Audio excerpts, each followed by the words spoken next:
जो जब सृष्टि का निर्माण हो रहा था तो सबसे पहले जैसा व्यक्ति का शरीर होता है, ब्रह्मदेव ने ऐसा सोचा कि मैथुनिक सृष्टि यदि चलानी होगी तो वो पुरुष और स्त्री के माध्यम से चलेगी, तो उसमें कश्यप निमित्त बनेंगे। तो कश्यप से फिर ये सारी पूरी सृष्टि कश्यप से चली है। इतना ही नहीं, जो मानवेतर हैं, जैसे हम मनुष्य हैं तो मनुष्य थे, दूसरे प्राणी हैं, पक्षी हैं, पशु हैं और वृक्ष लताएं हैं, वो भी कश्यप से निकले हैं। मतलब कश्यप का दीति अदिति के जो उनकी पत्नियां थी, उससे, जैसे हमारे यहाँ तो मनुष्य एक जाति है, तो ऐसे ही दानव एक जाति है, राक्षस एक जाति है, मतलब जन्म से। तो वो सारी योनियां जिसको हम कहें, वो सारी की सारी कश्यप दीति अदिति से ही बने हैं। गौतम वो ऋषि थे जो गऊ के यानी कि गाय के पूजा से संसार के दुख, दारिद्र्य और तमस को खत्म करना चाहते थे, और गौ की पूजा से। और इस प्रयत्न को देखकर ही हो सकता है कि भगवान ने उनको उस स्तर का बना दिया, उसकी शक्तियां दी कि आप गऊ के लिए कुछ कहोगे करोगे तो वो मंत्र ही बन जाएगा। और कहते हैं कि जो गाय के पूजा के मंत्र हैं वो गौतम ने देखे हैं।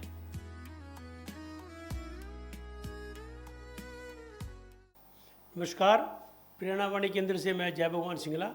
हमारे साथ हैं हमारे साथी श्री अरुण पराशर जी। पराशर जी, आपका स्वागत है। पराशर जी, लगातार हमारी ऋषि मुनियों पे बातचीत चल रही है जी। मंत्र दृष्टा आपने बताया ऋषि होते हैं जी जी। कितने तरह के ऋषि बताया, मतलब बड़ी एक रोमांचकारी जर्नी रही है हमारी ये। जी जी जी। तो एक सप्त ऋषियों के बारे में बात रहेगी, उनके कुछ सामूहिक मंत्र भी हैं जी, मैंने ऐसा सुना है। बिल्कुल तो बिल्कुल। उनके बारे में प्लीज बताना। वैसे तो जो सप्तऋषि भी ना अलग अलग है, महाभारत में सप्तऋषि अलग हैं, रामायण काल तक और ब्राह्मण ग्रंथों में जिनका नाम आता है सप्तऋषि, वो ऐसा लगता है कि सप्तऋषि के नाम समय के अनुसार बदलते रहे हैं। इट मीन्स कोई ना कोई ऐसी ऋषियों की उपाधि होती होगी कि जो सबसे ज़्यादा उस जमाने में काम करता होगा।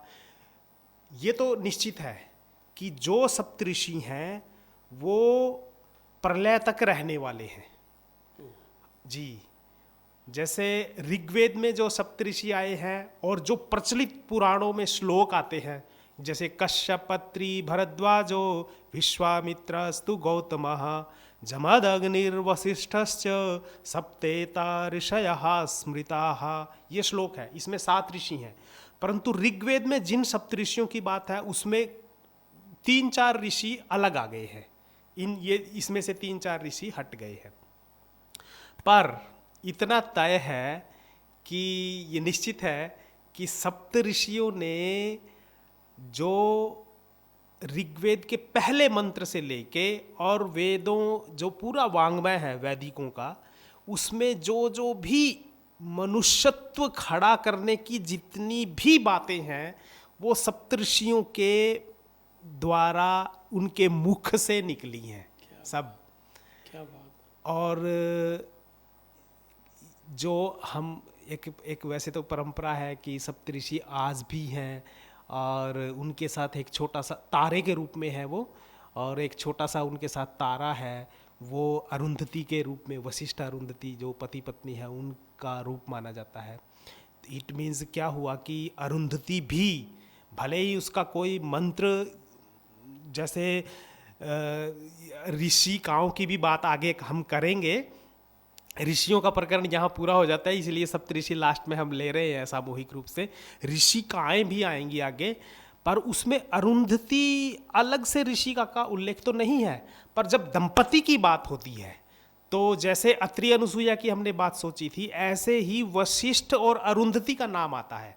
बल्कि हमारे यहाँ कल्चर में तो एक आपको भी पता होगा, हर शादीशुदा को पता होता है कि जब शादी होती है, फेरे हो जाते हैं, तो फिर जो ऋत्विज वो अपना फेरे कराने वाला जो पुरोहित है वो आशीर्वाद देता है कि आप दोनों वशिष्ठ और अरुंधति की तरह गृहस्थ धर्म में प्रवेश कर रहे हैं, मतलब उनका नाम लेकर ऐसा आशीर्वाद दिया जाता है। तो उसमें जो कश्यप, अत्रि, भरद्वाज, विश्वामित्र, गौतम, जमदग्नि, वशिष्ठ, ये सातों के लगभग हमने जिक्र किया है, पर फिर भी चूंकि जब सामूहिक बात करेंगे तो हम इनको जरूर याद करेंगे। कश्यप तो वो ऋषि हुए हैं जो जब सृष्टि का निर्माण हो रहा था तो सबसे पहले जैसा व्यक्ति का शरीर होता है, ब्रह्मदेव ने ऐसा सोचा कि मैथुनिक सृष्टि यदि चलानी होगी तो वो पुरुष और स्त्री के माध्यम से चलेगी, तो उसमें कश्यप निमित्त बनेंगे। तो कश्यप से फिर ये सारी पूरी सृष्टि कश्यप से चली है। इतना ही नहीं, जो मानवेतर है, जैसे हम मनुष्य हैं तो मनुष्य थे, दूसरे प्राणी हैं, पक्षी हैं, पशु हैं और वृक्ष लताएं हैं, वो भी कश्यप से निकले हैं। मतलब कश्यप का दीति अदिति के जो उनकी पत्नियां थी उससे, जैसे हमारे यहाँ तो मनुष्य एक जाति है तो ऐसे ही दानव एक जाति है, राक्षस एक जाति है, मतलब जन्म से। तो वो सारी योनियां जिसको हम कहें वो सारी की सारी कश्यप दीति अदिति से ही बने हैं। इसलिए आज भी हम ऐसा एक परंपरा है अपने यहाँ कि जिसका गोत्र नहीं पता जिन लोगों को, तो यदि वो कहें किसी से, क्योंकि शंकराचार्य के पास हम जाएं तो शंकराचार्य कहेंगे, क्योंकि सबसे बड़े धार्मिक गुरु होते हैं वो, तो वो कहेंगे कि यदि आपको आपके परिवार में या आपके किसी रिश्तेदार में आपका गोत्र नहीं पता तो आपका गोत्र मैं बोलता हूँ कश्यप। तो इसलिए क्योंकि वो सबके फोर फादर है, सबके सबसे बड़े पिता हैं जो वो कश्यप है। कश्यप ने धरती को उपजाऊ बनाकर और उसमें बीज डालकर जो खेती करनी शुरू की वो कश्यप ने सिखाई है। और डॉक्टर साहब ऐसा माना जाता है, इन्हीं बातों को देखकर, सप्तऋषियों के इस प्रयत्न को देखकर भगवान ने इन सातों ऋषियों को इतना दीर्घजीवी बनाया कि जब तक प्रलय नहीं होगी, इतना ही नहीं, प्रलय के बाद जब दूसरा कल्प जब आएगा और दूसरी सृष्टि आरंभ होगी तब भी आप बचे रहेंगे और आप अगली सृष्टि को ज्ञान देंगे। इतना बड़ा रोल मतलब सप्तऋषियों का है। जैसे मनवंतर जो होते हैं ना, 14 मनु है, पूरे एक कल्प को 14 भागों में बांट दिया है। तो अभी आजकल जो वैवस्वत जो मनवंतर चल रहा है मान लो, तो जब ये पूरा हो जाएगा काल, तो इस जमाने के जो सप्तऋषि हैं वो और इस सृष्टि को संचालित करने वाली जितनी भी चीजें हैं उनका बीज रूप वो मनु सुरक्षित रख लेंगे, और प्रलय हो जाएगी तो वो चीजें सुरक्षित रहेंगी जिसमें सप्तऋषि भी सुरक्षित रहेंगे, और फिर आगे जाकर वो उसी से आगे, हाँ, आगे सृष्टि बढ़ेगी। जी। तो कश्यप अत्रि का हम पिछले दिनों देख रहे थे, और आपने एक प्रश्न पूछा था, मुझे याद है कि अत्रि की जो अनुसुईया थी उसके जो 3 बच्चे के रूप में ब्रह्मा विष्णु महेश को उसने जो शर्त रखी थी निर्वस्त्र होने की, वो सब बातें हमने देखी थी। पर सबसे बड़ी बात जो अत्रि की थी वो ये है कि मनुष्य का स्वतंत्र रहने का और कुछ भी जो मन में आया उसको अभिव्यक्त करने का जो ये अंदर से जो प्रकृति बनी है हमारी, यदि हमें कोई बोलने से मना कर देगा तो हम अंदर से झुंझलाहट होती है। इस झुंझलाहट को बहुत संवेदना से अत्रि ने पहली बार समझा होगा, क्योंकि वो तो शुरुआत में थे सृष्टि के। तब हमारी अभिव्यक्ति की हमें स्वतंत्रता मिलनी चाहिए, इसका अधिकार लेने का मंत्र अत्रि ने पहली बार शुरू किया था। और पहली वो आज बार भी चल रहा है, वो आज भी की चल रहा सरकार है, भी मान रही है, मान रही है। अभिव्यक्ति का हक तो होना हाँ ही जी, चाहिए। स्वतंत्रता का अधिकार, अभिव्यक्ति का अधिकार हमें होना ही चाहिए, और इसकी कीमत अत्रि ने चुकाई भी है। वो तत्कालीन जो राजा था उसने उसके उस आक्रोश को सत्ता का विरोध समझकर उसको जेल में भी डाला था, परंतु उसका हम पूरी मानवता को फायदा मिला है कि हम बोल सकते हैं। कश्यपत्री भरद्वाज का तो हमने देखा था। उस वार्ता के बाद मेरी डॉक्टर साहब बहुत सी चीज़ें ध्यान में आई, क्योंकि हमारे इसका ना टाइम कम होता है, पर उसमें क्योंकि हम सब किताबों से बहुत जुड़े हुए लोग होते हैं, तो भरद्वाज जी की हमने जो रचना संसार था उसको थोड़ा सोचा नहीं था उस दिन, क्योंकि टाइम हो गया था। तो मैं आज वो बोलना चाहता हूँ कि उसके यंत्र नाम से, यंत्र सस्वर नाम से एक बहुत बड़ा 3000 श्लोकों का ग्रंथ है, जिसका उल्लेख परवर्ती साहित्य में आया है। फिर भी वो मिल तो नहीं रहा, परंतु 1500 श्लोक उसके मिल चुके हैं। और उसमें से एक चैप्टर, जैसे 12 चैप्टर हैं उसमें, एक चैप्टर पूरे का पूरा लगभग 30-32 श्लोक तो विमान को ही टोटली जाते हैं कि विमान कैसे बनाया जाए, जो उसका पंख है वो कैसे होने चाहिए, उसकी दिशा की, उसकी ये हमारी स्पीड। चीजें हमारे वेदों में जी, और सारी दी हुई भरद्वाज ने इसके ऊपर काम किया है जी। क्या हाँ, इतना ही नहीं, इसका जो छंद और ध्वनि, छंद और ध्वनि का शास्त्र, और आयुर्वेद के ऊपर भी एक ग्रंथ, भले ही छोटा है।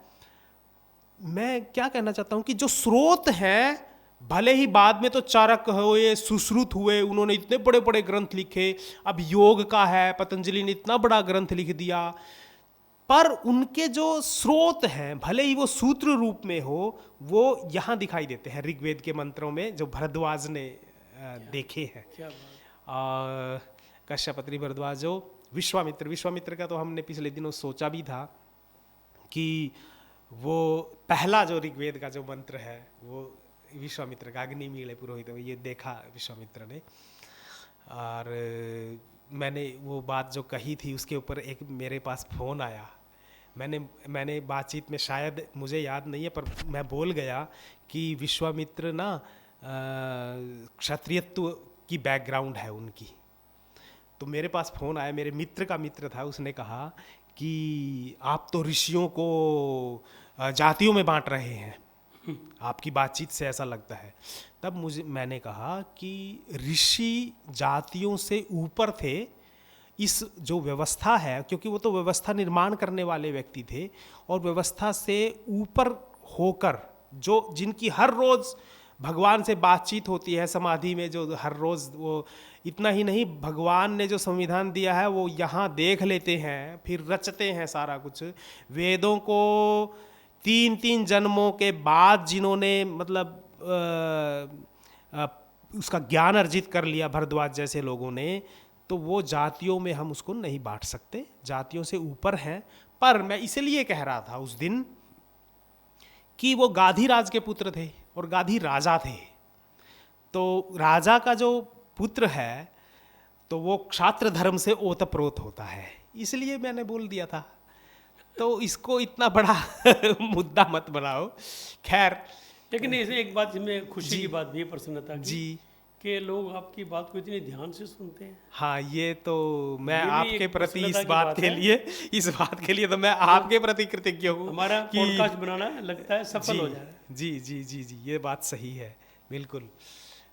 विश्वामित्रस्तु गौतमः, उस पूरी की पूरी बातचीत में गौतम ऋषि नहीं आए, आए थे पर थोड़ा सा उनका अंश हमने बातचीत सोची थी शायद।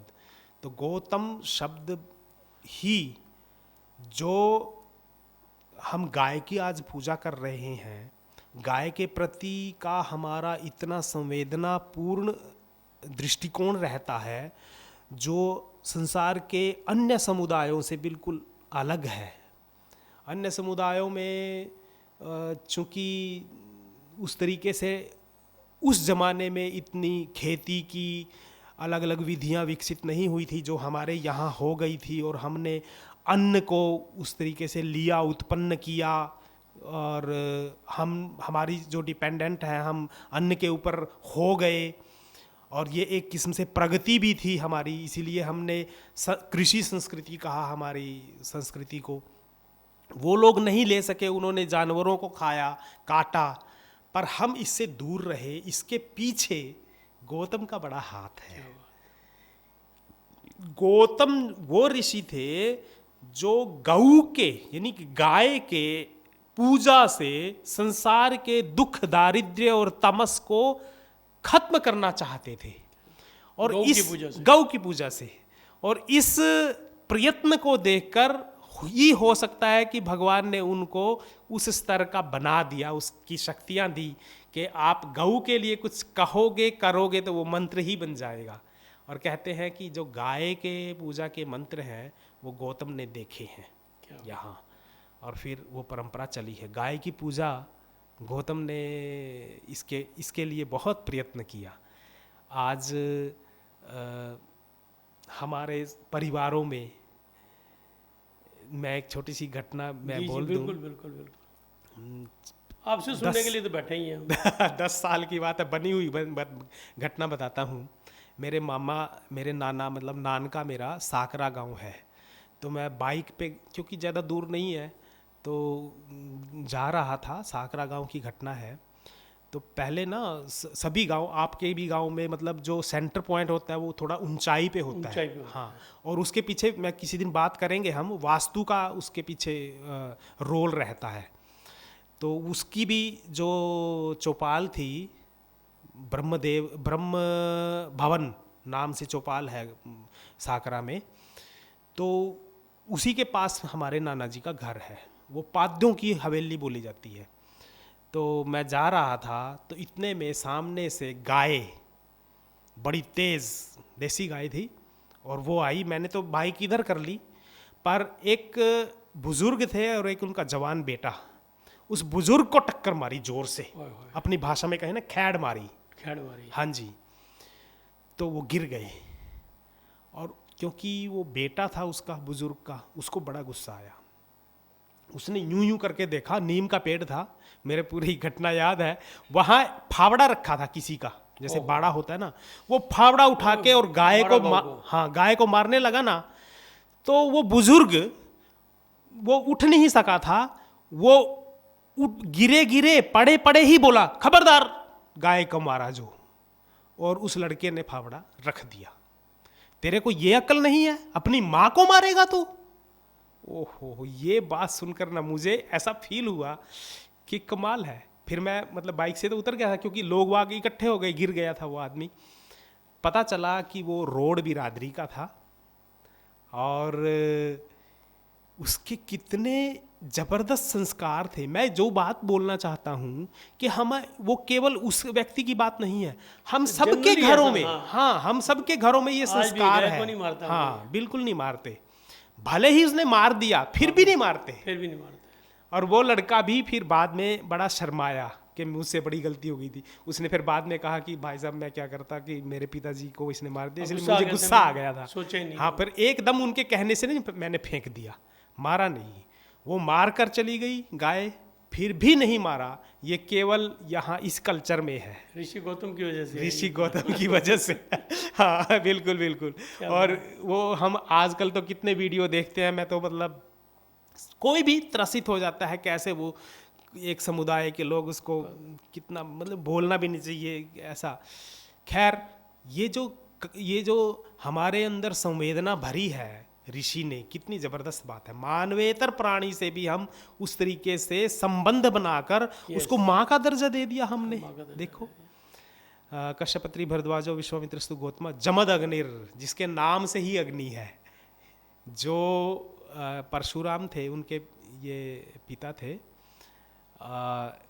ये आश्रम में इतने हजार व्यक्तियों को शिक्षण दे रहे थे तो उनके पास अलग प्रकार की एक व्यवस्था थी जिसमें इतनी गायें होती थी कि जो विद्यार्थी पढ़ रहे हैं वो तो पीते ही थे, उनका दूध आसपास की बस्तियों में चला जाता था। अच्छा। इस बात को एक व्यक्ति कहीं मनाली हिमाचल के कहीं होगा कहीं आसपास सहस्त्रबाहु, उसको ये बड़ी अखरती थी बात, और उसने इसके तपोवन के ऊपर, आश्रम के ऊपर आक्रमण कर दिया था जमदग्नि के ऊपर। और कहते हैं जमदग्नि को बहुत मारा पीटा, मार दिया एक किस्म से। तो एक दूसरे के परोपकार के लिए अपनी जान तक, अपना शरीर, अपना जीवन तक देने की जो आहूत करने की जो तैयारी है वो जमदग्नि के यहाँ दिखाई देती है। कश्यपत्री भरद्वाजो विश्वामित्रस्तु गौतम जमदग्नि वशिष्ठश्च, वशिष्ठ का तो हमने उस दिन किया था जिक्र। वशिष्ठ को यदि ऐसा कहे ना कि वो विशिष्ट है, विशेष है, ऋग्वेद का कोई विशेष ऋषि होगा तो वो वशिष्ठ है, जिसको देवता भी बिन बुलाए उसके यहाँ आ जाते हैं, बिन बुलाए। कितना जबरदस्त उसका चरित्र रहा होगा। विश्वामित्रस्तु गौतम जमदग्नि वशिष्ठ, ये सप्तेता ऋषया स्मृता, ये सब 7 ऋषि हैं जिनके ऋग्वेद में मंत्र भरे पड़े हैं, अलग अलग। इनकी पूजा से क्या लाभ होता है, इनके मानने से? कैसे करते हैं सप्तऋषि की पूजा? वैसे तो मन से ही करते हैं, वैसे तो मन से करते भी है, विधि भी है। सप्तऋषि का जब हम कोई भी अनुष्ठान करते हैं तब सप्तऋषियों को याद किया जाता है। और डॉक्टर साहब ये एक मैं बताऊं, हमारे यहाँ एक शायद मैंने किसी दिन बात भी की थी कि परंतु पता नहीं कब से ये परंपरा है कि जब हम, क्योंकि 3-4 महीने वो दिखाई नहीं देते, बहुत लेट निकलते हैं, पर एक संस्कार है कि सोने से पहले ना सप्तऋषि को, बादल हो तो एक अलग बात है, उसके दर्शन सप्तऋषि को देख कर आओ। सप्तऋषि प्लस ध्रुव, ध्रुव तारा, हाँ उसको हम बचपन से ही सीख गए थे कि वो रेखा जो बाएं यदि पूर्व में मुंह करेंगे तो इस कान के ऊपर ध्रुव आएगा, और वहीं जाकर देखो इस तरफ, क्योंकि वो सप्तऋषि उसका चक्कर काटते हैं। अब बच्चे कहाँ से देखेंगे, अब तो कमरे के अंदर सोने लगे छत। हाँ, ये बिल्कुल यही बात है। ये सौभाग्य तो डॉक्टर साहब आपने तो पूरा हमारे तक था। हाँ, पूरा लिखा। हमारी, मुझे ऐसा लगता है कि हमारी लास्ट पीढ़ी है छतों पर सोना। सही बात। बस ये तो फिर ऋषियों के दर्शन अब कहाँ उस तरीके से होंगे। सारा नजारा छत से बैठ के नजर आता था। और बुजुर्ग बताया करते थे, भाई ये ध्रुव तारा है, हाँ जी, इसने इतनी करनी करी थी, हाँ जी, इसको सदा के लिए परमात्मा ने यहाँ पे जी किसी न किसी बहाने से। आपने बड़ी ज्ञान की बातें बताई और हमारी कई जिज्ञासाओं को शांत किया। आगे भी हम आपसे जुड़े रहेंगे। आपका बहुत बहुत धन्यवाद। जी धन्यवाद।